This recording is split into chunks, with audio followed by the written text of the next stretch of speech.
Hello, everyone. This is your host, Cora Dive, and I am going to be bringing you another foray into mythology. Today, we will be exploring Anansi and the sky god's stories. I believe this one is from Africa. So, bring up any materials you'll need and let's get to it. So, Anansi and the sky god's stories. We have Anansi, who is a spider like creature, also the wife of Anansi, the sky god, who is ruler of the sky, hornets 1, 2, and 3, who are all angry insects, Osebo, the deadly leopard, Onini, a strangling python, and Imoatia, a tricky fairy. Now that we know our basics, let's get to it. It all started when Anansi was relaxing on his web one day. He had spun himself a web hammock between two particularly tall trees, and he was lazily watching the humans of Earth as they went to and fro. Poor creatures, they live such sad, empty lives. They work all day without anything to bring a smile to their faces. Then they go home at night, curl up in their beds, and wait for the morning to come, just so they can do it all again. Downright depressing. Anansi was not a human. He looked human, but instead of 2 arms and 2 legs, he had 8 limbs, like a spider, and he could spin webs. Although he was not quite human himself, Anansi loved humans and wanted to help them as much as he could. Wait, that's it. I know how to improve the lives of these humans. Anansi skittered home as fast as his legs could carry him. Waiting in the doorway of his hut was also his wife, who was just as clever as he was. Also, I figured it out. I can make the lives of humans so much better. And by better, I mean not so dull and boring.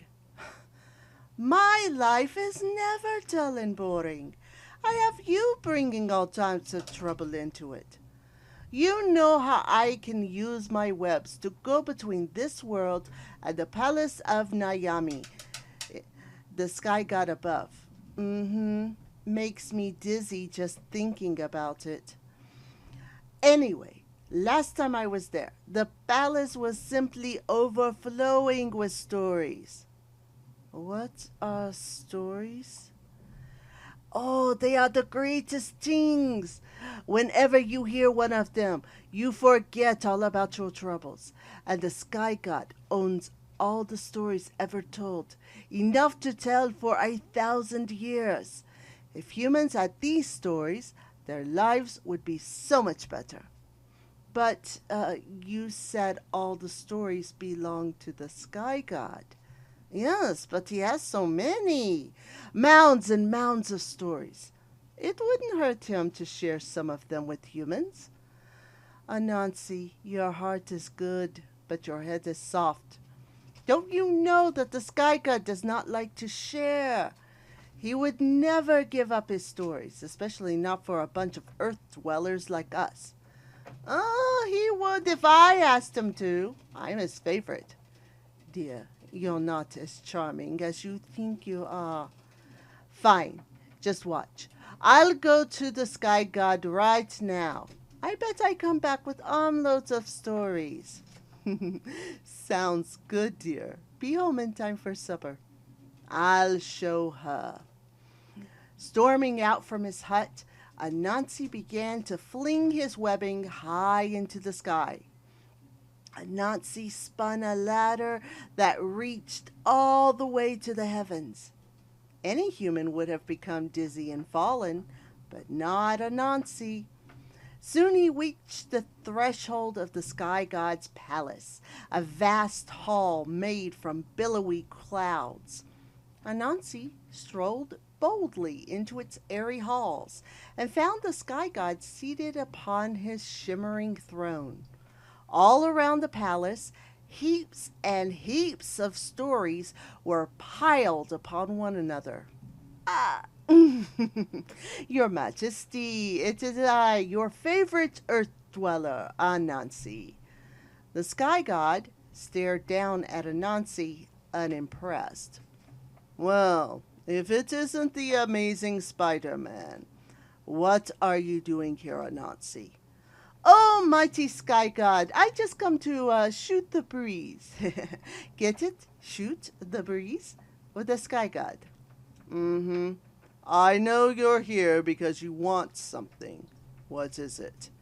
Well, since you ask, I was hoping to request a teeny tiny favor. I would like to borrow some of your stories to give it to humans. What? You can't be serious. Stories are precious things. Why would I waste them on humans?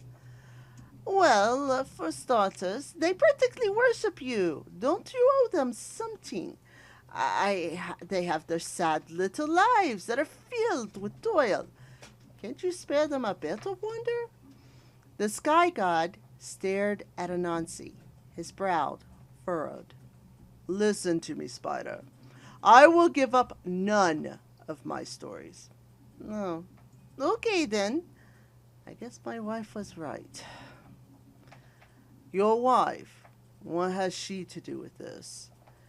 She said you were the stingiest, most selfish, and most thoroughly uncaring sky god she's ever seen. What? The sky god's eyes crackled with lightning, and the palace's cloud walls grew stormy and black. Your Majesty, remember your atmospheric pressure. Maybe you're overreacting? How dare you! I should squash you like an insect. Technically, I'm a arachnid, and I didn't say these things about you. My wife did.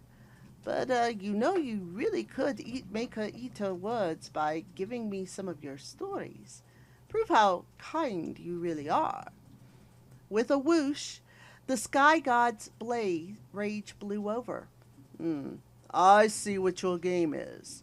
You're using one of your spider tricks on me. It won't work. You're on to me, huh? Oh, yes. I've heard plenty of stories about your tricks. In fact, here's one right here, and the ink is still fresh. The sky god picked up a scroll from the heap nearest to his throne. Let's see. It's called Anansi Tricks the Mighty Tiger. Oh, good one. Tricking that 2-ton tabby was easy. I can trick any creature on Earth. Oh, really? I'll make you a deal then. If you bring me 4 creatures of my choosing, I will give up all my stories to mankind. Really? Amazing! But I wonder what your motive is. I've never known you to think of anyone but yourself. Why do you want to help the humans so much? Can't a spider guy care about his fellow man? Anansi. All right. It's because I know if I pull this off, it will be the greatest story ever told. If you don't come back dead, the creatures I'm sending you after are ferocious killers. First, there is Imamboro, the hornet swarm, whose stings cause fiery death. I've heard of them. Osebo, the leopard, whose teeth are like knives. Sounds deadly. Onini, the python, whose coils can crush the life out of any creature. Not fun. And Imoesha, the fairy, whose mischievous magic can melt your mind. Oh, my poor exoskeleton. Any one of those could kill me. Scared? Then give up and crawl back to your web in defeat. Never. I accept this challenge. I will win stories for mankind, and humans will tell stories about me for the rest of time. Or the defeat of Anansi will become the greatest story ever told. Anansi put his 8 limbs into motion and spun a line back down to earth. That arrogant sky god. Who does he think he is anyway? To survive, I'll need help from the wisest person I know. Apart from myself, that is. Anansi swung back to his hut, where his wife had just finished the day's baking. What? Back so soon? No stories? I'm shocked. Listen also. The sky god gave me a chance. I have to capture 4 of the earth's deadliest creatures, and then I can have his stories. What do you think about that? I think I may soon be a widow. Funny. Help me think. You know I love to try the impossible. Everyone said I couldn't win you as a wife, but I did. One of your finer tricks. Fine, I will help you. But if you end up getting squashed, don't blame me. So Anansi told her about the 4 creatures he would need to trap, and also helped her husband lay out a plan. Perfect! I would never have thought of that. I know. Anansi set out, but not without first kissing his wife goodbye. He headed out in search of Imboro, the hornet swarm, whose sting was like fire. Everyone knew where they lived, but no one was foolish enough to approach their hive. When the hornets heard Anansi approaching, they flew out of their nest at once. Forward, sting first, ask questions later. Aye, sir! Target dead ahead, sir! But to the swarm's shock, Anansi did not cower back in fear at their approach.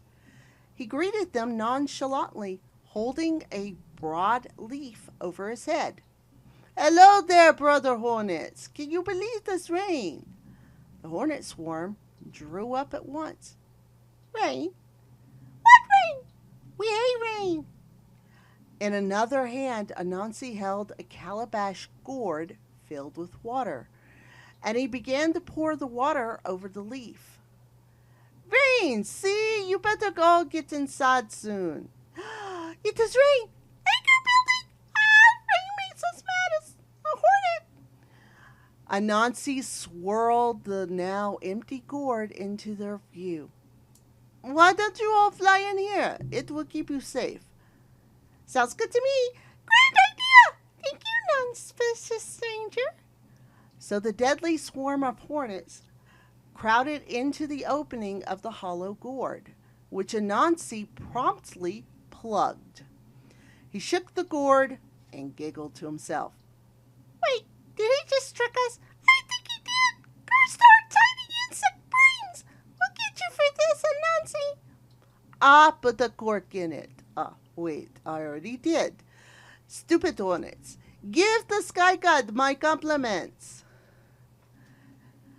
He hooked the gourd into the end of one of his webs and slung it around his head until it was whizzing. Then he let it go, sending it up into the heavens. There was a faraway pop as it entered the clouds, which thundered a reply.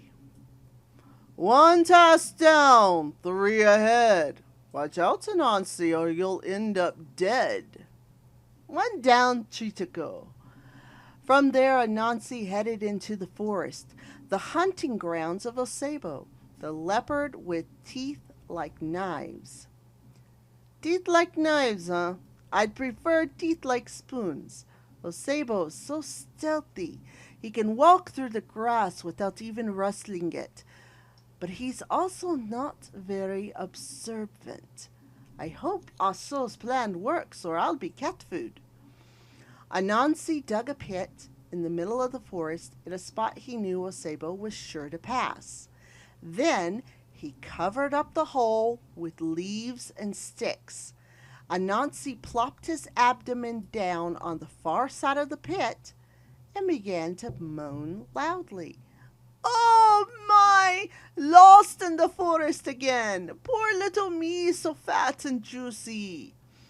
His cries ricocheted through the trees, reaching Osebo. who began licking his jaws and grinding his teeth against one another at the thought of prey. Oh boy, oh boy, oh boy, oh boy, a fat and juicy kill. The leopard did stalk stealthily, not even rustling the grass, and he spotted Anansi sitting alone in the forest. But he did not notice Anansi's trap, and as he prepared to spring, he fell down into the pit. Ah! Help! Help! I'm falling! I can't get out! Anansi came to the edge of the pit, looking concerned. Well, Sable, you've fallen into a pit. How clumsy of you. Have you been hitting the catnip again? Anansi, I should have known it was you, you eight-legged freak. How are those teeth of yours? Still sharp as knives? Let me out of here, I show you. What a great idea. I'm sure you wouldn't immediately murder me and my entire family, would you? Of course not. All right, good to hear. Anansi hooked his webbing into a tall tree and bent it down to the opening of the pit. Here you are, dear friend. I just used my webs to hook you onto this tree, and when I cut it loose, it lifts you out. Perfect! Then I can thank you with my very own mouth. How kind. Once Anansi had the cat cocooned, he latched him into the bent-over tree. Give the sky god my regards. Sky god? Why would Anansi use the spider leg to slice loose the bent tree? Spring! Ah! It shot the leopard high into the sky, where he at last disappeared into the clouds. Oh, that was quite a catapult. The heavens thundered down at Anansi. Of my creatures you've captured 2, but the ones that follow may capture you. 2 down, 2 to go. Next, Anansi headed deeper into the underbrush. Onini, the giant python, could choke the life out of any victim. But he was also horribly vain. Also had given Anansi the perfect plan for trapping him. Anansi was walking through the trees, running the plan over in his mind, when Onini fell out of nowhere onto his shoulders. Surprise, spider! The python tightened its powerful coils around Anansi's neck.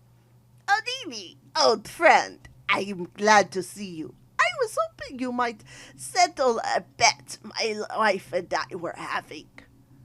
Let's hug first. Then we can converse later. Fair enough. We wanted to tell you about another snake we met. One that was much bigger than you. Onini's coils loosened. What did you say? Speak. Quite a grip you have there, friend. Tell me about this other snake, or you'll feel my grip again. Oh, I'm not convinced he's longer than you, although my wife is just positive he's the longest snake in the world. How big is he? Tell me now, Spider-Man. Oh, he's about as long as this fallen tree lying here. This one? I'm longer than that. Easy. Are you? You're so coily. It's hard to tell. Look.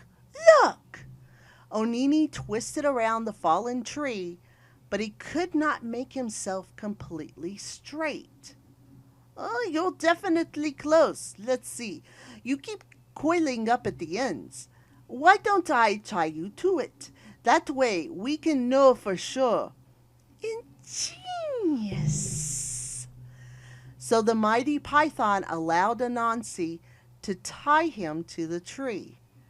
I made sure those ropes are good and tight. Try curling now. I can't at all.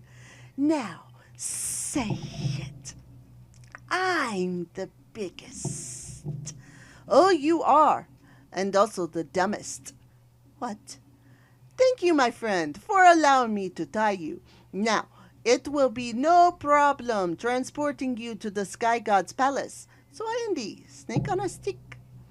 Anansi, you no good cheat. Anansi called out to a passing flock of birds and asked them to carry Onini up to the Sky God. He hooked them onto the fallen tree, and Onini was lifted into the sky. Farewell, Onini, and don't be a stranger. Anansi, Anansi. The heavens thundered down their receipt of the third offering. 3 earthly creatures you have caught, but trap the 4th you will not. 3 down, 1 to go. For his final challenge, Anansi would have to trap the mischievous fairy Imuatia, whose tricks were just as mighty as his. She could turn herself invisible, and her pranks were often lethal. I will meet this fairy, but first, some arts and crafts. Anansi put his many arms to work cutting down a tree. Then, from the wood, he whittled a life-size doll in the shape of a little girl, complete with dancing eyes and a mocking smirk. Perfect! He covered the doll all over with sticky sap from the tree and carefully carried it into the hills where Imoatia lived. No one dared to go there because they feared the fairy's pranks. I'll have to be careful or I'll be stuck myself. He sat the doll down beneath a tree as if she were having a picnic. Now for a little ano. Following his wife's recipe, Anansi made some ano, a tasty dish made from yams. And also said I couldn't cook. I call this dish yam surprise. Then into the doll's cupped hands he placed the dish, which was so fragrant it could be smelled for miles. All right, the trap is set. Anansi hid behind a nearby rock and flicked his legs together, counting off the seconds. Suddenly, there was a shimmering in the air right before the doll. Colors flashed in all directions, a blinding kaleidoscope of light, and the tricky fairy stepped into the visible world. Foolish mortal, how dare you enter the realm of... Ooh, are those yams? The fairy crouched down and sniffed at the dish, but the doll just stared back at her blankly. I said, are those yams? Speak, mortal. The doll did not respond. Oh, you are rude. Don't you know who I am? I'm Imomatia, the fairy, and these are my hills, see? Fear me, obey. The doll did not seem to know who the fairy was. That's it. The fairy smacked the doll directly on her rosy cheek. To her shock, she found her hand stuck fast. Let go! Let go, you little beast! The fairy struck at the doll with her other hand, and it stuck fast as well. Then she lashed out with her foot. What is happening? Soon her entire body had become entangled in the sap, and the fairy collapsed in a sticky, helpless heap. Well, someone sure looks like a sap. Anansi strolled up on the struggling fairy. Anansi, I should have known. Stealing yams from a child. You low-down, no-good, lying trickster. I am what I am. Now, if you don't mind, We have a meeting with the sky god. I want to deliver you to him in person. Not the webbing? Ah, disgusting. Aso was waiting for Anansi when he arrived home with the webbed up fairy. You have been busy, husband. I heard the sky god thundering his displeasure. I trust you've been successful with all my plans. Our plans, yes. Now all I have to do is go to the sky god, claim my prize. Don't blow it. Aso planted a kiss on her husband's cheek, and Anansi spun another ladder up to the sky. There he entered the sky god's palace, his four captives piled at the god's throne. Impressive. I thought for sure you would fail. Otherwise, I would have never wagered my stories. You underestimated me. It's been done before, but it's dangerous. Ask these sad sacks. It is odd that four of the most powerful creatures in the world could be beaten by one of the weakest. I have a secret weapon. Your wife. My wits. Anansi could tell the sky god was trying to hide a smile. Tell me, your majesty, are you unhappy I have won? I am sad to lose my stories, but I see that you are a worthy keeper for them.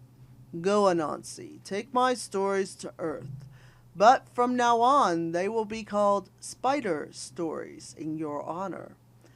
Anansi bowed low to the ground.